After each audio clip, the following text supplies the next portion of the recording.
ധ്യാൻ ചേട്ടൻ്റെ പടക്കക്കടയിൽ നിന്ന് എടുത്തിട്ട് എറിഞ്ഞ ഒരു മാലപ്പടക്കത്തിനെ കുറിച്ചാണ് ഞാൻ ഒന്ന് പറയാൻ പോകുന്നത്.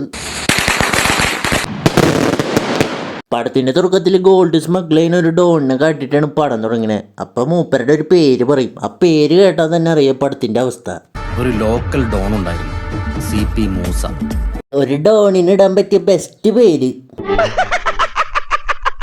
നമ്മുടെ CP മൂസേനെ കുറച്ച് ഗ്യാങ് ചേർന്നിട്ട് അറ്റാക്ക് ചെയ്യും, എന്നിട്ട് ഷൂട്ട് ചെയ്യും.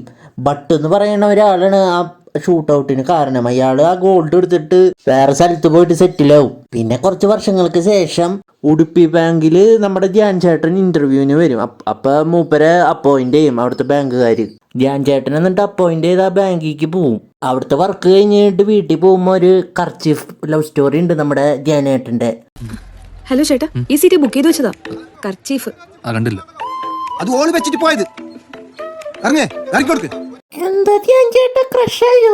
ആ ചെറുതായിട്ടായി. പ്രണയ ജില്ലയിലെ കളക്ടർ നീയേ, എന്റെ മൊയ്യന്തൊക്കെ തേങ്ങയാ പറയണേ. ആ പനി വരും നേരം പാരസെറ്റമോളെ പറഞ്ഞിതങ്ങോട്ടേക്കാടെ പോകണേ മതിയടാ. അയല വറത്തൊരു കണ്ണുള്ളോളെ. മതി മതി ഇനിയൊന്നും പറയല്ലേ, നിർത്താടാ. ആ നിന്നെ പോലെ വേറൊരു സുന്ദരി പ്രപഞ്ചത്തിൽ ഇതുവരെ പിറന്നിട്ടില്ലടിയേ. എന്തൊരു കോഴിയടാ നിനക്ക് കൊടുക്കത്തെ തൊലിക്കട്ടിയാ. ഞാൻ നിന്നെ പോലെ മുഴുത്തൊരു കോഴിയെ പഞ്ചായത്തിൽ കണ്ടിട്ടില്ലടാ. സത്യം. ധ്യാൻ ചേട്ടൻ്റെ ഉടുപ്പി ബാങ്കിൽ ആരെങ്കിലും ലോൺ ചോദിച്ചു വന്നാൽ കൊടുക്കാനായിട്ട് പൈസ ഇല്ല.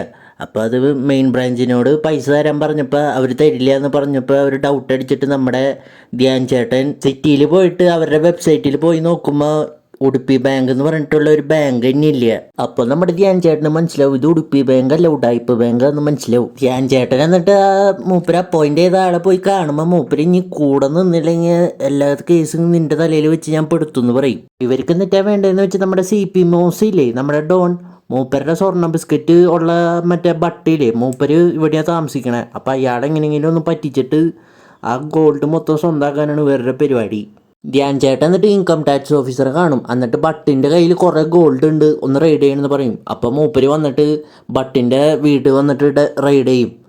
അപ്പം ബട്ടിനാകെ പേടിയാവും. അപ്പം ആ ബാങ്കുകാർ വന്നിട്ട് നിങ്ങളുടെ സ്വർണ്ണം ഞങ്ങൾ നോക്കിക്കൊണ്ട് ഞങ്ങളുടെ ബാങ്കിൽ വെച്ചാൽ റെയ്ഡ് ചെയ്യാൻ ആരും വരില്ല എന്ന് പറയും. അപ്പോൾ നമ്മുടെ ബട്ടണ്ണൻ ആ ഗോൾഡ് മൊത്തം നമ്മുടെ ധ്യാൻ ചേട്ടൻ്റെ ബാങ്കിലേക്ക് കൊടുക്കും. ആ ബാങ്കിലേക്ക് കൊടുത്തു കഴിഞ്ഞിട്ട് മൂപ്പര് ആ സ്ഥലം ലോക്ക് ചെയ്ത് കഴിഞ്ഞിട്ട് കുറച്ച് ഗുണ്ടകൾ നിർത്തും. അപ്പോൾ ആരോ അവരെ ചതിച്ചിട്ട് അറസ്റ്റിലാവും. അത് കഴിഞ്ഞിട്ട് മനസ്സിലാവണേ അത് ചതിച്ചത് നമ്മുടെ ധ്യാനേട്ടനാണ്. നമ്മുടെ ഓഫീസർ സീൽ ചെയ്യാനായിട്ട് ബാങ്കിലേക്ക് വരുമ്പോൾ ബാങ്കിൽ ഒറ്റ ഗോൾഡില്ല. അത് കഴിഞ്ഞിട്ട് നമ്മുടെ ധ്യാൻ ചേട്ടൻ ആരാന്ന് അന്വേഷിക്കുമ്പോൾ ഞെട്ടിപ്പോയി ഗൈസ്. മൂപ്പരൊരു കെമിസ്റ്റാണ് ഗൈസ്, ക്രിമിനലാണ് നമ്മുടെ ധ്യാൻ ചേട്ടൻ.